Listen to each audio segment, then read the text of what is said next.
श्री योग वासिष्ठ नामक ग्रंथ में उपसम प्रकरण के अंतर्गत हम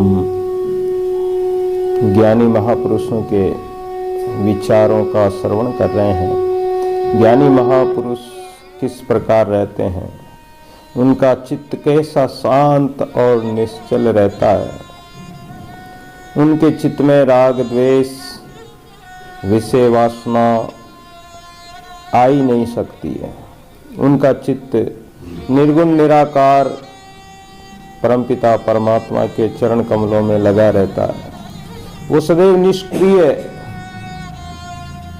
निष्काम कर्म करते हुए निराकार और अद्वैत ब्रह्म का ही ध्यान करते हैं।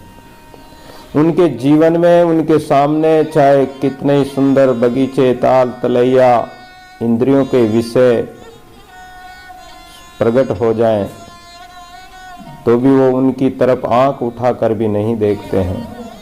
वो जानते हैं कि ये जो इंद्रियों के विषय हैं, ये भोग हैं, ये दुख देने वाले हैं।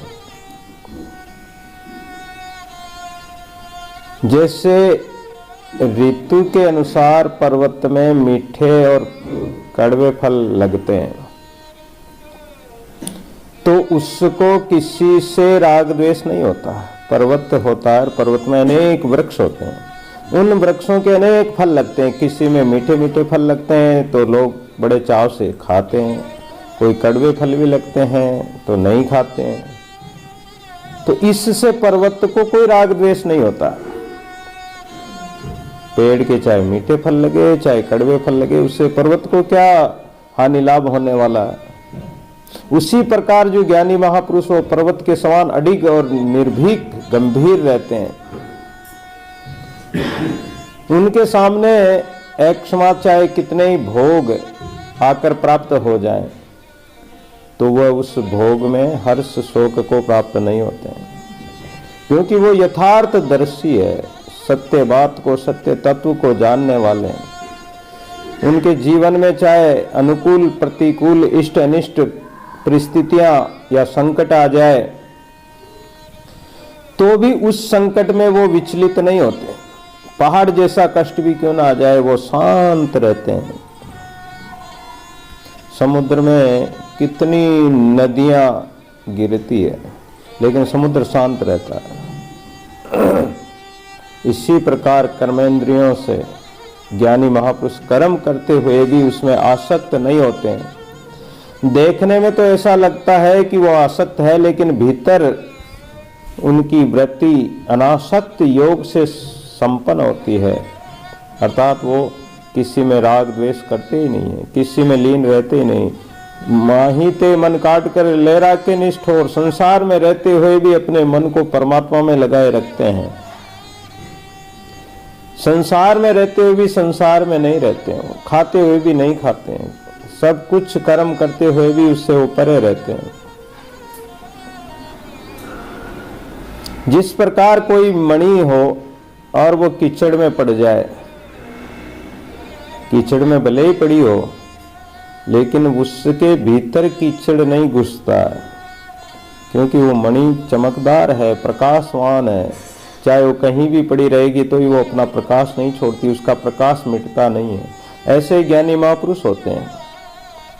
कोई लोग उनकी निंदा करते हैं, कोवुक निंदत कोवुक बंदत कोवुक आय देत जो भोजन। कोई उनकी निंदा करते हैं, कोई उन पर कीचड़ उछालते हैं, कोई कलंक लगाते हैं। कोवुक निंदत कोवुक वंदत, कोई उनकी वंदना करते हैं, लेकिन वो उस वंदना करने वाले के प्रति हर्षित नहीं होते हैं और निंदा करने वाले के प्रति क्रोधित नहीं होते हैं। वो तो अपने अंतःकरण को शुद्ध रखते हैं, क्योंकि उनको कलंक लगना ही नहीं है। जो संत महापुरुष ज्ञानी महापुरुष वो कलंक से रहित है, वो कुछ कर्म करते ही नहीं है। तो दादू गुरु गरवा गुरुमुखी, जैसे हाथी जाता है, कुकर कायर कुकर कोटी मिल भौंके और भागे, दादू गुरु गरवा गुरुमुखी उनके पीछे नहीं लगते हैं। जैसे हाथी जाता है और हाथी के पीछे कुत्ते बहुत भौंकते हैं, लेकिन हाथी अपनी मस्ती से अपने चाल से चलता रहता है, वो कुत्ते के पीछे नहीं भागता। इसी प्रकार ज्ञानी महापुरुष अपने ज्ञान में गरक रहते हैं, अपने ध्यान में चलते हैं। वो किसी के कलंक लगाने से या किसी के कीचड़ उछालने से विचलित नहीं होते हैं। उनकी आत्मा सर्वदा प्रकाश रूप है, नित्य शुद्ध है और परमानंद में निमग्न रहती है। और वह जब जिसको एकांत में ऐसा जो है ऐसी अवस्था वाला व्यक्ति को जब परमात्मा का जो साक्षात हो जाता है तो वो उसको कभी भूलते नहीं है क्योंकि उसका ज्ञान जो शुद्ध है। जिसके शरीर में अहंकार यानी जिसके मन ते उठ गई मैते की बलाई, दादू जी महाराज भी कहते हैं कि ये मैं और मेरा और तेरे की जो बलाई है, ये बला है, ये अहंकार अपना प्राया का जो ये अभिमान घमंड ये उठ गया है, यानी हृदय से हट गया है। और जिनकी इंद्रियां वासना से रहित हो गई है, वह कुछ भी नहीं करता है, यानी सब कुछ करते हुए भी वो कर्म से रहित है, निष्काम भाव से करते हैं, परहित के लिए करते हैं, परोपकार के लिए करते हैं। जैसे किसी को चिरकाल के पश्चात का मिला हुआ बांधव विस्मरण नहीं होता है, वैसे ही जिसने एक बार अपने स्वरूप को जान लिया उसको वह फिर भूलता नहीं है। किसी का बंधु बांधव कोई विदेश में चला जाए, मित्र हो, बंधु बांधव हो, भाई हो, अब वो 10-20 साल बाद में आए थे, क्या उसको कोई भूल जाता है? नहीं भूलता है। इसी प्रकार ज्ञानी महापुरुष अपने परमात्मा को नहीं भूलते, परमात्मा को याद रखते हैं, अपने स्वरूप को स्मरण करते रहते हैं। और जब तक ये संसार का जो भ्रम जेवड़ी का सांप जो बना रहता है, तब तक परमात्मा का साक्षात हुआ ही नहीं। लेकिन ज्ञानी इस भ्रम को निवृत्त कर देते हैं और सर्प न जानकर उसको रस्सी ही दिखाई देती, क्योंकि वो सम्यक ज्ञानी है। वो भ्रांति, वो भय, भरम, भेद भरम सब भागे, वो सब उसके भाग जाते हैं। जैसे मरुस्थल में जल, हिरण क्या सोचता है कि मरुस्थल में जल भरा हुआ है, लेकिन जो समझदार है ज्ञानी वो जानते हैं कि वास्तव में वहां जल नहीं है, केवल चिलमिलाट वो चिल्का दिखाई दे रहा है, सूर्य की किरणें पड़ती है, उस मिट्टी के कण चमकते हैं और जिससे जल दिखाई देता है, वास्तव में वहां जल नहीं है। लेकिन हिरण को थोड़ी पता, तो ज्ञानी प्राणी को पता नहीं है, वो तो उसके लिए भागता है, लेकिन ज्ञानी नहीं भागता है। ज्ञानी आत्मा को जान लेता है, और जो अपने स्वरूप को जान लिया तो फिर उसके लिए वो मृग तृष्णा का जल रूपी जो भ्रम है वो मिट जाता है। ये संसार का जो सुख रूपी भ्रम है वो भी मिट जाता है। जैसे पर्वत से नदी उतर जाने पर फिर पर्वत पर नहीं चढ़ती है, वैसे ही जिसका हृदय स्वच्छ हो गया, निर्मल हो गया, जिसके चित्त की ग्रंथियां जो बंधन थे, भ्रम थे, वो भ्रम खुल गए, नष्ट हो गए, तो वह पुरुष फिर किसी में बंधता नहीं, क्योंकि उसके जो ज्ञान नेत्र खुल गए। अब वो अंधा नहीं रहा। अंधेरे में तो कोई भी लूट सकता है, बांध सकता है, अंधे में खड्डे में भी गिर सकते हैं, लेकिन जो ज्ञानवान हो चुका है, जिसकी आंखें खुल चुकी है, वो सर्वत्र उसके लिए प्रकाश हो गया, तो वो आराम से देखे चलता है। जैसे वृक्ष से टूटा हुआ फल वृक्ष से फिर नहीं लगता है, वैसे ही जिसका शरीर का अभिमान, संसार का अभिमान नष्ट हो गया, फिर उसमें अभिमान उत्पन्न होगा ही नहीं। जैसे लोहे दंड से चूर्ण किया हुआ पौधा फिर नहीं उगता है। लकड़ी से किसी पौधे को या लोहे की छड़ से किसी पौधे को तोड़ दो और उसको काट दो, बिल्कुल उसका चूर्ण बना दो, जड़ सहित तो उसको उखाड़ के उसका चूर्ण बना दो, फिर उगाना चाहो तो फिर नहीं उगेगा। वैसे ही उसके ज्ञानी पुरुष के अंदर अविद्या फिर जन्म नहीं लेती है, क्योंकि उन्होंने आसक्ति को त्याग दिया, अविद्या को नष्ट कर दिया है, तो फिर उसमें अंकुरित होगा ही नहीं। जैसे कोई भुना हुआ अन्न है, वो फिर नहीं उगता। एक बार जैसे चने को भून दिया तो फिर उगेगा नहीं वो। दादू भुने अन्न ज्यों, तो जो अन्न भून दिया तो फिर वो उगता नहीं है। वैसे ही ज्ञानी पुरुष के अंदर भी विषय वासना के अंकुर उत्पन्न नहीं होते हैं। जिस पुरुष को आत्मदर्शन हो गया या हो जाता है, उसको अवस्तु में वस्तु का भान नहीं होता। जो मिथ्या पदार्थ है उसमें सत्यता प्रतीत नहीं होती उसको, क्योंकि वह तो सांसारिक वस्तुओं को तिनके के समान तुच्छ जानता है। उसके समक्ष चाहे कैसे भी सुंदर और विषय वासना, माया या वस्त्राभूषण, ऐश्वर्य पदार्थ प्रकट हो जाए तो भी उनको एक माया के समान ही मिथ्या ही प्रतीत होते हैं। कारण कि उसने उसकी कोई इच्छा ही नहीं रखी, उसने अपनी समस्त इच्छाओं को मार लिया। जिन्होंने अपना मन मार लिया, मैं तो उन्हें संतन को दास, सुंदरदास जी महाराज भी कहते हैं और भी संत कहते हैं कि जिन्होंने अपने मन को मार लिया, जिनकी चाह मिटी, चिंता गई, मनवा बेपरवाह, जिसको कछु न चाहिए वह शहंशाहों का शहंशाह है। हे राम, ज्ञानी की ऐसी अवस्था सदा ही बनी रहती है। वो अपने स्वरूप को सदैव स्मरण करते रहते हैं। इसी कारण उसे अवस्तु में वस्तु रूप बुद्धि नहीं होती है, और एक बार आत्म बुद्धि हो जाने पर फिर वह उस परमात्मा को भूलता भी नहीं है, अपने आत्म स्वरूप को भूलता भी नहीं है। जैसे किसी ने किसी के पास कोई वस्तु रखी हो और उसके जिसके पास रखी और वो खा जावे, तो जो रखने वाला उसे दंड ही दे सकता, उसका खाया हुआ रस दूर नहीं कर सकता। माना कि किसी ने किसी के पास गुड़ रख दिया, अब जिसके पास गुड़ रखा वो तो बेचारा खा गया। अब जिसने गुड़ रखा वो उस व्यक्ति को या उस जानवर या किसी को भी चाहे मार सकता, दंड दे सकता, लेकिन जो उसने गुड़ खाया और उस गुड़ का जो मीठा रस लगा, उस रस के आनंद को वह दूर नहीं कर सकता है, क्योंकि उसको तो आनंद मिला है।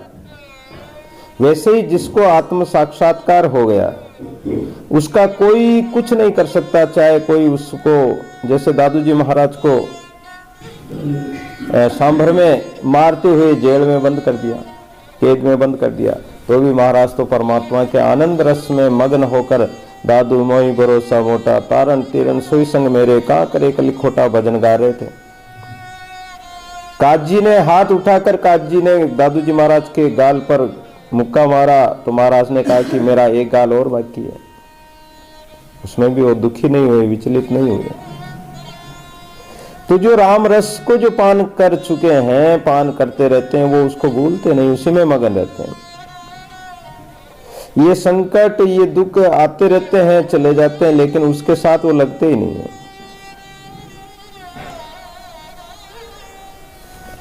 जैसे किसी व्यक्ति का, जैसे स्त्री हो चाहे गाय हो, जैसे अपने बच्चे में अपनी माता का जो चित्त रहता है छोटे बच्चे में, या गाय का जैसे अपने बछड़े में चित्त रहता है, वह चाहे जंगल में चरने जाए फिर भी उसका चित्त उसी बछड़े में लगा रहता है और वह उसी की ओर ध्यान रखती है, उसी की ओर दौड़ पड़ती है। ग्वाल से आंख चुराकर गाय भागकर अपने बछड़े की ओर जाना चाहती है। वैसे ही ज्ञानवान जो समस्त क्रियाओं को करते हुए भी अपने चित्त को दह रहे संसार में, जीव राम के पास दादू कुछ व्यापे नहीं, काल जाल दुख त्रास। ज्ञानी महापुरुषों की ऐसी स्थिति होती है, उनका तन काम में लेकिन मन तो राम में ही लगा रहता है। दह संसार में है लेकिन उनका चित्त तो उस परमात्मा के चिंतन में ही लगा रहता है, आत्म पद में ही लगाए रहते हैं, और समय पर वैसे ही आत्मोचित व्यवहार करते हैं। जैसे परिव्यसनी, जैसे अमली होता है, अमली का चित्त अमल में लगा रहता है, निर्धन का चित्त धन में लगा रहता है, कामनी का कंत में लगा रहता है। उसी प्रकार ज्ञानी का मन भी परमात्मा में लगा रहता है। तो ऐसे ही जो आत्म साक्षात्कार जिसको हो गया, उसको कोई दूर नहीं कर सकता उस परमात्मा से। ईसा मसीह को मारने वालों ने सूली पर चढ़ा दिया, लेकिन ईसा मसीह ने परमात्मा को, मालिक से प्रार्थना करी कि ये ज्ञानी, इनको पता नहीं ये क्या कर रहे हैं। वो परमात्मा से अपने तार को नहीं तोड़ा। प्रहलाद को मारने के लिए हिरण्यकश्यप ने कौन सी कमी छोड़ी? पहाड़ों से गिरवाया, हाथी के पैरों से कुचलवाया और रस्सी से बांधकर पानी में डुबोया, यहां तक कि अग्नि में जलाने के लिए होलिका की गोद में बिठा दिया और तलवार से भी मारने लगा। लेकिन उन्होंने राम नाम नहीं छोड़ा, चाहे कितना ही कष्ट आ जाए, कितने दुख आ जाए, लेकिन राम नाम नहीं छोड़ा। तो नरसिंह भगवान प्रकट होकर उनकी रक्षा कर ली। तो इसलिए चाहे कितने ही दुख आओ, कितने ही कष्ट आओ, लेकिन अखंड अनुभव परमात्मा का वो करते ही रहते हैं। उनको दुख प्रतीत होता ही नहीं, चाहे कितने ही दुख दो। राम नाम के आगे वो दुख फीके लगने लग जाते हैं, कमजोर पड़ जाते हैं। बखनाजी महाराज ने तो कहा है कि मैं सोना तुम्हें किया सुनारा, तावे धनी नाम तुम्हारा। यानी हे प्रभु, जब भगवान कसौटी में कसते हैं भक्तों को, अनेक कष्ट मिलते हैं भक्तों को, लेकिन वो विचलित नहीं होते हैं। और भगत क्या कहता है कि मैं तो सोना हूं और तुम सुनार हो, भगवान को कह रहे हैं।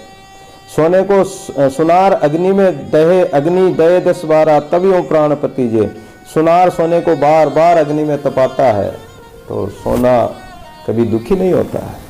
सोना और खुश होता है कि मैं शुद्ध होता जा रहा हूं, मेरी खोट निकलते जा रहे। ऐसे ही शिष्य या साधक, संत, महापुरुष, जिज्ञासु जन, जो ज्ञानी महापुरुष होते हैं, वो कहते हैं कि हम तो सोना है प्रभु और आप सुनार है, चाहे कितनी कसौटी दो, लेकिन कसौटी देकर भी आप तो मिल जाना, आप दूर मत होना। वो परमात्मा से दूर होते ही नहीं। तो उनको सुख दुख कुछ नहीं व्यापते हैं। खड़ग धार विष ना मरे, कोई गुण व्यापे ना आए। अंगद को जहर दिया गया, मीरा को जहर दिया गया, लेकिन उन्होंने राम नाम नहीं छोड़ा। उन्होंने उसको दुख माना ही नहीं।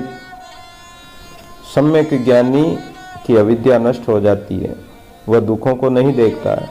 यदि उसके अंग प्रत्यंग भी काट डाले जाए, ऐसे ऐसे प्रसंग है। मोर ध्वज के घर भगवान गए थे, सिंह को लेकर, अर्जुन को लेकर गए थे ब्राह्मण रूप बनाकर, और कहा कि हमारा सिंह मांस, मनुष्य मांस चाहता है, और आप या तो आप अपना शरीर काट के इसको खिलाओ, आपके हम अतिथि हैं, और जब इसको खिलाओगे तभी हम भोजन करेंगे।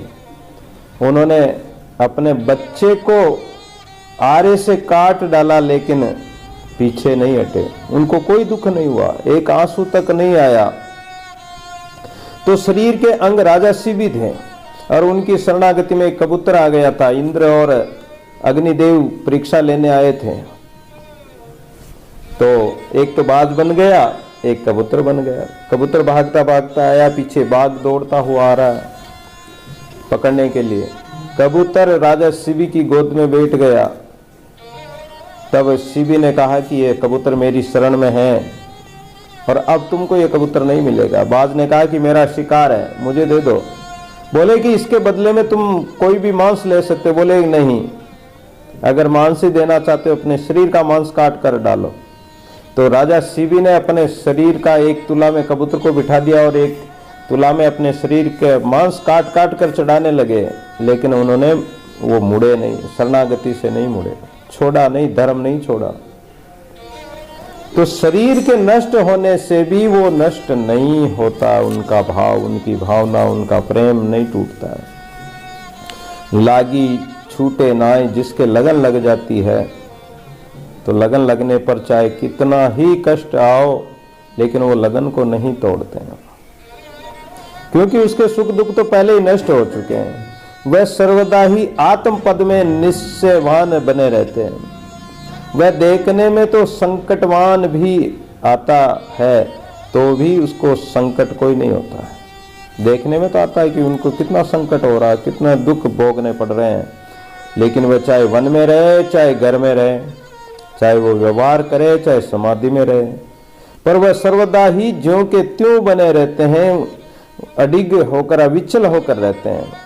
उसका खेद यानी उनको दुख कष्ट नाम मात्र को भी नहीं होता है। जो ऐसी अवस्था में परिपूर्ण हो जाते हैं, परिपक्व हो जाते हैं, तो उनको कौन सा दुख या कौन से कष्ट उनको विचलित कर सके।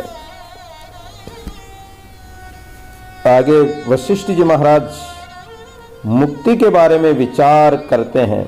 मुक्ति क्या है, मुक्त किस प्रकार होते हैं, संसार में रहकर कैसे मुक्त होना है। हे राम, राजा जनक तो राज्य के सब कामों को करते हुए, अब राजा है तो राज सिंहासन पर बैठना, दरबार को संभालना, सबको अलग अलग काम बताना, दास दासी नौकर चाकर सबको संभालना, सबका जो कार्य है वो बताना और शासन करना है। चोरों को दंड भी देना है, दान भी देना है, और हवन यज्ञ पुण्य दान इत्यादि भजन साधन घर का व्यवहार सब कुछ निभाना है। सब कुछ करते हुए भी वो विदेह मुक्त कहलाए, जीवन मुक्त कहलाए, और सदैव आत्म पद में स्थित रहते थे। पर उसको कोई भी कलंक न लगा और वह सर्वदा ही विगत ज्वर बने रहे। विगत ज्वर यानी जो पीछे की विषय वासना, पिछले जन्मों की या पीछे होने वाली जो वासना थी, वो सब उन्होंने उनका त्याग कर दिया। और हे राम, तुम्हारा जो पिता राजा दिलीप सब आरंभों को करते हुए भी राग द्वेष से विमुक्त ही बने रहे। फिर राजा अज, जैसे दिलीप आए, दिलीप और राजा अज, राजा मानदाता, राजा बलि आदि भी अपने विशाल राज्यों का संचालन करते हुए भी सदैव परमात्मा के भाव में स्थित रहते थे। उनको कभी भी द्वैत का भाव होता ही नहीं था। इसी प्रकार नभ आकाश में जो दैत्य का राजा सर्वदा ही नाना प्रकार की युद्ध आदि क्रियाओं में लगे रहते हुए और देवताओं के साथ उनका सर्वदा ही विरोध रहता था, परंतु हृदय में देवताओं के साथ उनका विरोध होते हुए भी हृदय में सदैव शीतल रहते थे, उसे कभी कुछ दुख नहीं हुआ। इसी प्रकार संबर दैत्य ने भी अपनी एक पृथक ही अलग ही सृष्टि रच डाली थी और उसे कुछ भी दुख नहीं हुआ। उसी प्रकार तुम भी इस समस्त जगत को सांबरी माया के ही समान समझते हुए इसमें कुछ भी राग द्वेष नहीं मानो और सर्वदा अपने स्वरूप में स्थित रहो। देखो, विष्णु भगवान सर्वदा दैत्यों को मारते ही रहते हैं। भगवान तो मारते हैं, भक्तों की तो रक्षा करते हैं और दैत्यों को, दुष्टों का संहार करते हैं, परंतु उनके हृदय में कोई क्षोभ नहीं होता, वो अलेख है। उनके हृदय में कोई किसी प्रकार, यानी वो निर्लेप रहते हैं, मारते हुए भी निर्लेप रहते हैं। बताओ, मारने वाला कोई निर्लेप रह सकता है? कोई किसी को मारेंगे तो क्रोध भी आएगा और विकार भी आएगा, लेकिन उनके हृदय में कोई विकार नहीं होता है, क्योंकि वो धर्म के लिए, परहित के लिए मारते हैं, तो भी वो उनका कल्याण करते हैं। हिरण्यकश्यप हिरण्याक्ष को मारा, उनका कल्याण किया। रावण, कौरव, कंस इत्यादि को मारा, तो भी भगवान को कोई दुख नहीं हुआ, उनका कल्याण किया। तो फिर देखो, दैत्यों के गुरु शुक्राचार्य जी दैत्यों के निमित्त युद्ध करते रहते हैं और लोभी के समान ही उनके भले के लिए अर्थ संचित करते रहते हैं, परंतु फिर भी शुक्राचार्य जो पहले हम कथा सुन के आए हैं, उनकी शुक्र नाम से वो जीवन मुक्त होकर रहते हैं, सर्वदा ही हृदय से शीतल रहते हैं और कदाचित दुखी नहीं होते हैं। फिर वायु वनवासी प्राणियों के अंगों को फेरता और चेष्टा करता, परंतु खेद को प्राप्त नहीं होता। जैसे हमारे शरीर में भी वायु है, हवा है, और हवा हमारे अंगों को ऊपर उठाना करना, ये सब वायु का ही काम है, हवा का ही काम है। अब अंगों के गलने से, टूटने से, रोग होने से वायु को कोई दुख नहीं होता है। ब्रह्मा सर्व लोकों को उत्पन्न करता है। ब्रह्मा जी सारी सृष्टि को पैदा करते हैं और प्रलय यानी नष्ट होने तक इसी काम में लगे रहते हैं। सृष्टि बनाते हैं, नष्ट होती रहती है, बनाते हैं, नष्ट होती रहती है, परंतु वो अपने परमात्मा के स्वरूप साक्षात्कार का सदैव ध्यान करते ही रहते हैं। उनको कोई दुख कष्ट नहीं होता, वो जीवन मुक्त बने रहते हैं। विष्णु भगवान भी इस सृष्टि का पालन करते हैं और भगवान शिव भोलेनाथ जो है वो इसका संहार कर देते हैं, तो उनसे भी उनको कोई द्वंद्व या दुख नहीं होता। विष्णु भगवान कभी कई बार देवताओं से यानी देवताओं के साथ मिलकर राक्षसों से युद्ध किया, तो उसमें भी उनको कोई दुख नहीं हुआ। वो द्वंद्वों में रहते हुए भी अद्वैत रहते हैं, शांत रहते हैं, मुक्त रहते हैं। इसी प्रकार जो सदाशिव त्रिनेत्र अर्धांगधारी भगवान भोलेनाथ है, वो किसी में आसक्त नहीं होते हैं। पार्वती उनके साथ में है, गोरा पार्वती, और जैसे बेल, नंदी इत्यादि राक्षस, भूत, प्रेत सब उनके साथ में रहते हैं।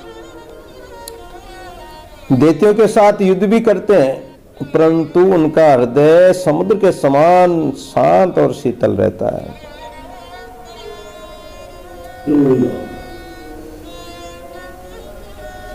और इसी प्रकार बहुत सारे महापुरुषों का वर्णन आता है कि वो खेद दुख प्राप्त होता ही नहीं उनको। वे सब कर्म करते हुए भी जीवन मुक्त और सुखी रहते हैं। अच्छा, जो भी कर्म करते हैं तो वो शुद्ध कर्म करते हैं, निष्काम कर्म करते हैं, सत्य कर्म करते हैं, पाप कर्म नहीं करते हैं, तो उनको दुख होगा भी कहाँ से। नारद मुनि सर्वदा विचरण करते रहते हैं, कभी किस लोक में, तो कभी मृत्यु लोक में, तो कभी शिवलोक में, तो कभी ब्रह्मलोक में, तो कभी कहाँ, कभी कंस के पास जा रहे हैं, तो कभी कृष्ण के पास जा रहे हैं, कभी किसी देवताओं के पास जा रहे हैं, तो कभी किसी हिरण्याक्ष के पास जा रहे हैं। मतलब राक्षसों के पास भी जाते हैं, देवताओं के पास भी जाते हैं, सब लोकों में विचरण करते हैं। उनको अनेक प्रकार की बातें मिलती है, अनेक प्रकार के वातावरण मिलते हैं, लेकिन वो सदैव शांत रहते हैं, नारायण नारायण का कीर्तन करते रहते हैं और जगत का भला करते रहते हैं, परंतु जीवन मुक्ति ही रहते हैं। सूर्यदेव को देखो, ये भी मुक्त है और ये कामदेव भी मुक्त है। इसी प्रकार इंद्र और कुबेर आदि त्रिलोकी में भी ऐसे बहुत से जीव हैं जो व्यवहार में शीतल रहते हैं, कोई शिला के समान जड़ होकर रहते हैं। जैसे शिला पर चाहे ओला गिरे, चाहे कोई लठ मारे, चाहे बरसात हो, सर्दी गर्मी कुछ भी ऋतुएं बदले, वर्षा इत्यादि कुछ भी आए, तो वो शिला उनसे विचलित नहीं होती है। ऐसे जो बोधवान हैं वो अपने आप में स्थित रहते हैं। ये काम, क्रोध आदि, लोभ, मोह, ईर्ष्या, द्वेषता इत्यादि अनेक संकट आते रहते हैं, लेकिन इसमें वो अपनी बुद्धि को शांत रखते हैं और युक्ति द्वारा टाल जाते हैं, टाल देते हैं। उनमें ऐसी नहीं कि युक्तियां हैं महापुरुषों में कि वो शास्त्रों से, गुरु ज्ञान से, सत्संग से, इन दृश्यों में, अवस्तुओं में, अनात्म पदार्थों में चित्त लगाते ही नहीं है। हे राम, जिसको पापों से भय होता है वह जब धर्म में प्रवृत्त है तो वह निर्मल होता है, और फिर जब दुखों के भय से जीव आत्मपद की ओर जाता है तब भावना के वश से असत्य से सत्य को पाता है। तो जिसकी सत्य भावना है तो वो असत्य को छोड़कर वो सत्य स्वरूप को ही प्राप्त हो जाता है। ध्यान और योग आदि की क्रियाएं भी शून्य हैं, परंतु प्रयत्न करने से सत्य को प्राप्त हो जाता है। जैसे कोई तीर्थ करे, व्रत करे, कोई पुण्य परोपकार करे, दान करे, ये बहुत सूक्ष्म यानी बहुत छोटी गौण बातें हैं। कोई ध्यान करे, कोई योग करे, ये भी बहुत मतलब बातें छोटी है, लेकिन जो ज्ञानी महापुरुष है इनको करते हुए भी और इनमें इन साधनाओं को साध कर सत्य स्वरूप को इनके बल से सत्य स्वरूप को प्राप्त हो जाते हैं। जैसे इंद्रजाल की रचना और बाजीगर के खेल में शीशे के सींग दिखलाई पड़ते हैं। सुसा होता है, खरगोश होता है, उसके सींग दिखलाई देते हैं, जबकि खरगोश के सींग होते ही नहीं है। वैसे ही आत्मा में असद्रूप जो जगत है ये अज्ञान से दृढ़ हो जाता है। जादू से या माया से ये संसार का जो अज्ञान है ये हमारे चित्त में दृढ़ हो गया, कल्पना कर ली हमने, इसको सत्य मान लिया। लेकिन जब सद्गुरु का ज्ञान मिलता है तो ये सब भ्रम नष्ट हो जाता है। यहाँ तक कि जो सूर्य और चंद्रमा दिखलाई पड़ते हैं और इंद्र तथा सुमेर आदि पर्वत, समुद्र, जो उत्तम मध्यम और कनिष्ठ भावाभाव पदार्थ दिखाई देते हैं वे सभी माया मात्र है और कल्पना मात्र है। लेकिन जब उनको ज्ञान होता है तो ये अंत में नष्ट हो जाते हैं। उनके भाव भाव सब, हर शोक, ममता, मोह, ये सब नष्ट होकर वो आनंद में स्थित रहते हैं। जो असत है वह सत्य के समान दिखाई देता है। ये माया, दादू जी महाराज जब करडाला में तपस्या करते थे उस समय माया आकर बोली कि आँख खोलो, मेरा दर्शन करो, मैं जिसका तुम भजन करते हो मैं प्रकट हो गया हूँ। दादू जी महाराज ने देखा तो माया सामने। महाराज ने कहा कि तुम तो माया हो, तुम्हारा तो आकार है और परमात्मा तो निराकार है, तुम सत्य कैसे हो सकते हो, स्वरूप मेरा स्वरूप कैसे हो सकते हो। और माया मोहित करने आई थी, लेकिन उन्होंने, दादू जी महाराज ने कहा कि हूँ अबला समझू नहीं तू जाने करतार, मैं तो तुम्हारे समान ही, मैं भी स्त्री हूँ तो भी स्त्री है, माया है। तो माया से माया मोहित नहीं होती है और वो लज्जित होकर चली गई।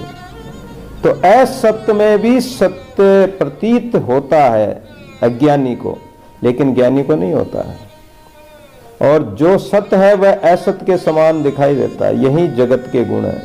जगत में उल्टा प्रतीत होता है। जो सत्य परमात्मा सर्वत्र है वो तो दिखाई नहीं देता है और उसको हम सत्य मानते ही नहीं। और जो जगत असत्य है, झूठा है, मिथ्या है, लेकिन इसको हम सत्य मान रहे हैं क्योंकि ये आकार दिखाई दे रहा है, इसी को सत्य मान रहे हैं।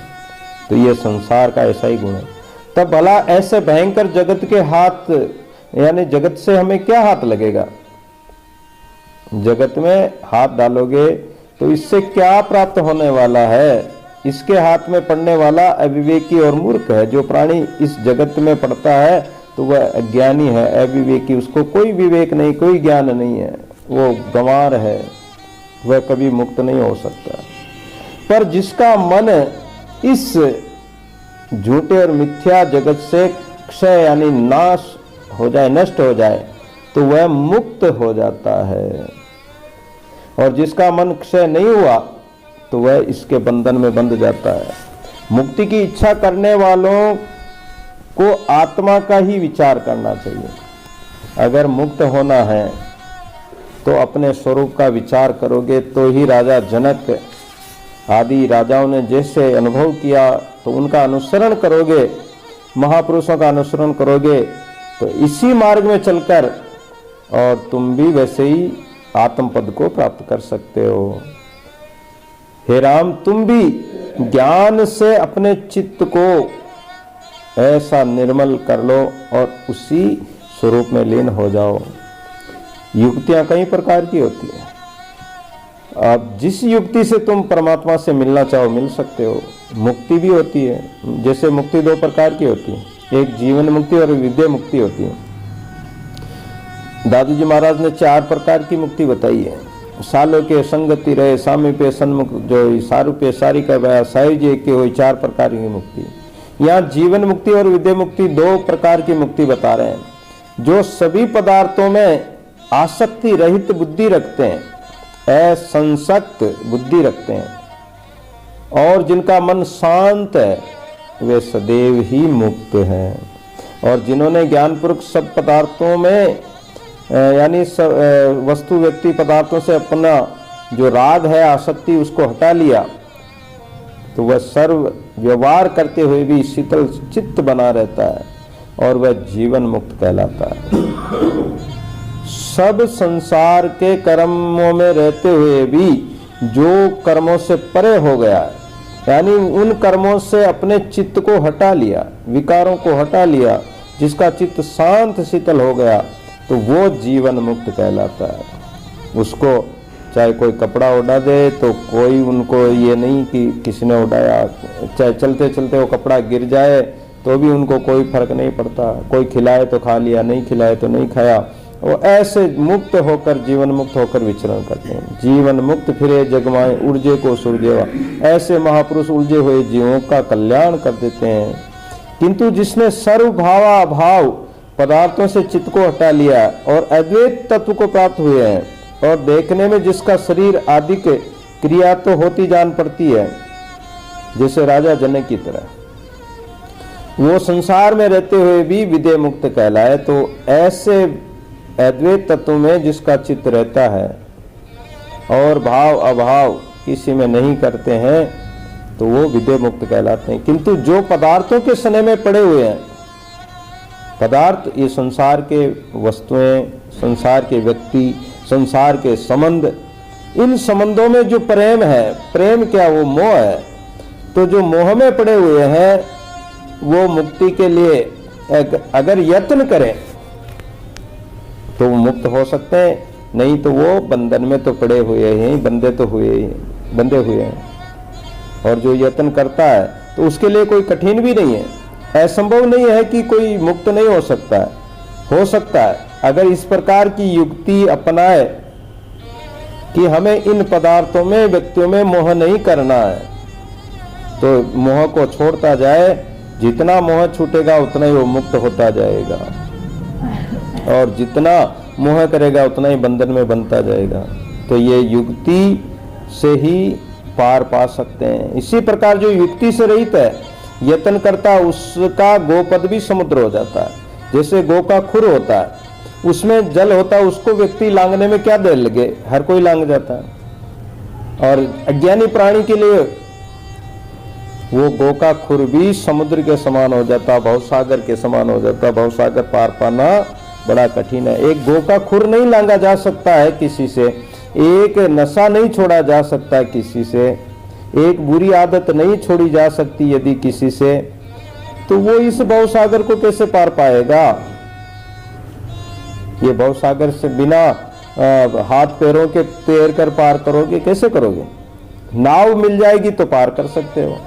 तो नाव तो सत्संग रूपी नाव है, ज्ञान रूपी नाव है, जो गुरु का ज्ञान है, राम नाम रूपी नाव है, उसमें तो सदगुरु चढ़ाकर पार कर सकते हैं। लेकिन उस नाव का तो हमने सहारा लिया ही नहीं, तो फिर वह समुद्र में ही डूब जाता है, निकल नहीं सकता है। उसके लिए वह गोपद भी समुद्र के समान महान, गहरा, दुस्तर हो जाता है।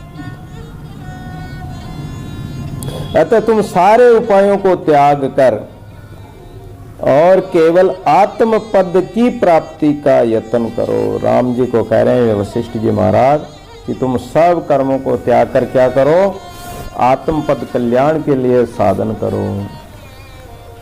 हे राम, जो ये जितना कुछ जगत का प्रपंच दिखाई देता है, सब उस आत्म ब्रह्म का ही आभास मात्र है। विचार करने से शांत हो जाता है।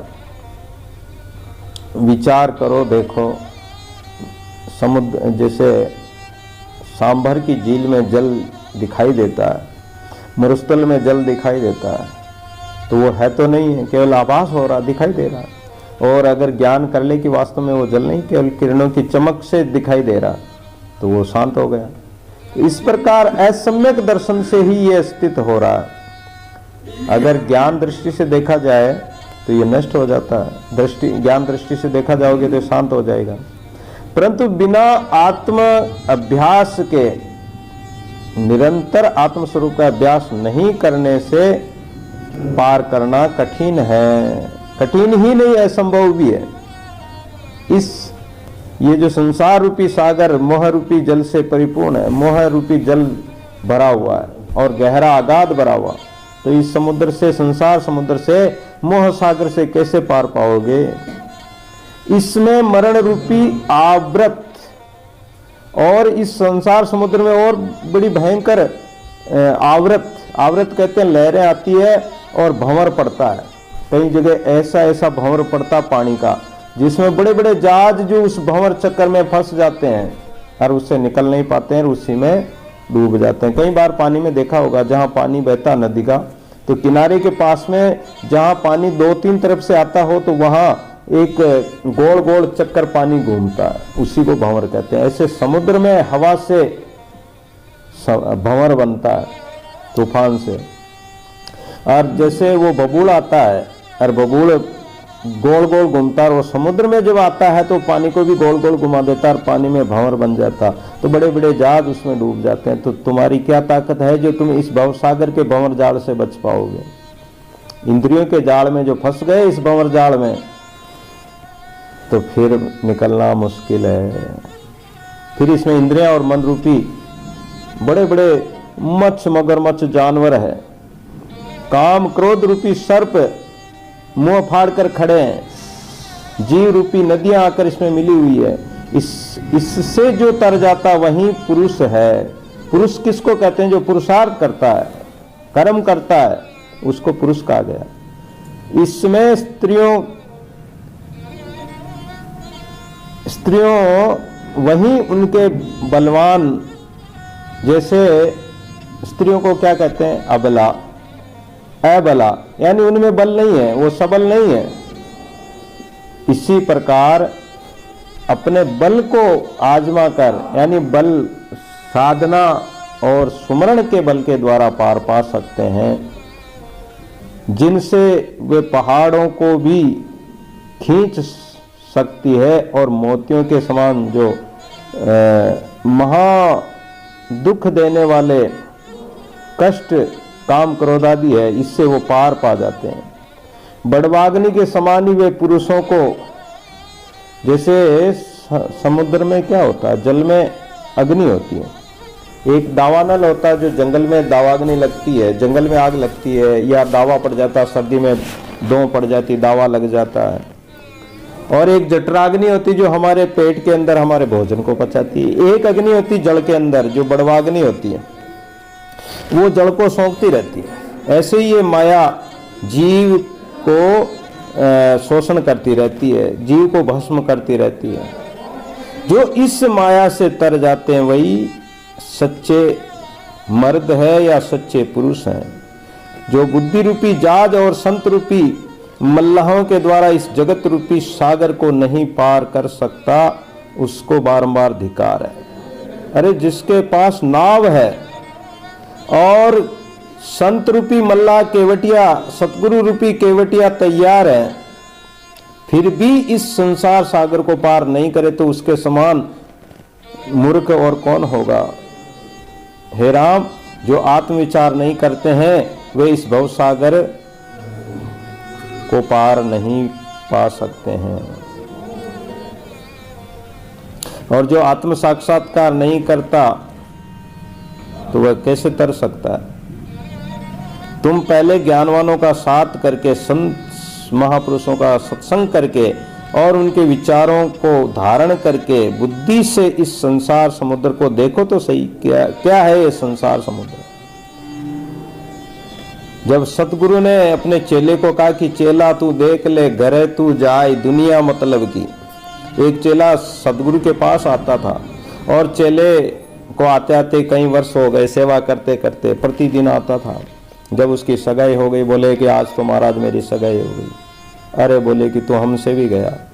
बोले महाराज आज तो मेरा ब्याह हो गया। तू माता पिता से गया? कि बोले आज तो महाराज मेरे बच्चे बच्चे हो गए। कि तू अपने आप से भी गया?